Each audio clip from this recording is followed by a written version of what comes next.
SNDPയുടെ നേതൃത്വത്തിൽ നടക്കുന്ന ദർശനോത്സവത്തിന്റെ ഭാഗമായി 849 തത്തപ്പുള്ളി ശാഖയിൽ നിന്നും കൊടിമരവും 2101 വടക്കുംപുറം ശാഖയിൽ നിന്ന് കൊടിയും 926 പെരുമ്പടന്ന ശാഖയിൽ നിന്ന് കൊടിക്കയറും വൈകിട്ട് 3 മണിക്ക് യൂണിയൻ ഓഫീസിന് മുൻപിൽ എത്തിച്ചേർന്നു.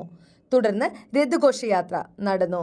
ദർശനോത്സവ വേദിയിൽ സ്ഥാപിക്കുന്നതിനുള്ള വിഗ്രഹവും വേദിയിൽ ഉയർത്തുന്നതിന് വേണ്ടിയുള്ള കൊടിമരം, കൊടിക്കയർ, കൊടി എന്നിവയും വഹിച്ചുകൊണ്ടുള്ള രഥഘോഷയാത്ര വാദ്യമേളങ്ങളുടെ അകമ്പടിയോടെ യൂണിയൻ ഭാരവാഹികൾ, ശാഖായോഗം പ്രവർത്തകർ, യൂണിയൻ ശാഖ യൂത്ത് മൂവ്മെന്റ്, വനിതാ സംഘം, കുമാരി സംഘം, ബാലജനയോഗം, എംപ്ലോയീസ് ഫോറം, പെൻഷനേഴ്സ് കൗൺസിൽ, വൈദിക യോഗം തുടങ്ങിയ പോഷക സംഘടനാ ഭാരവാഹികളെയും നേതൃത്വത്തിൽ മുനിസിപ്പൽ കവല KMK ജംഗ്ഷൻ വഴി രഥഘോഷയാത്രയായി SNV സംസ്കൃത ഹയർ സെക്കൻഡറി സ്കൂളിൽ എത്തിച്ചേർന്നു.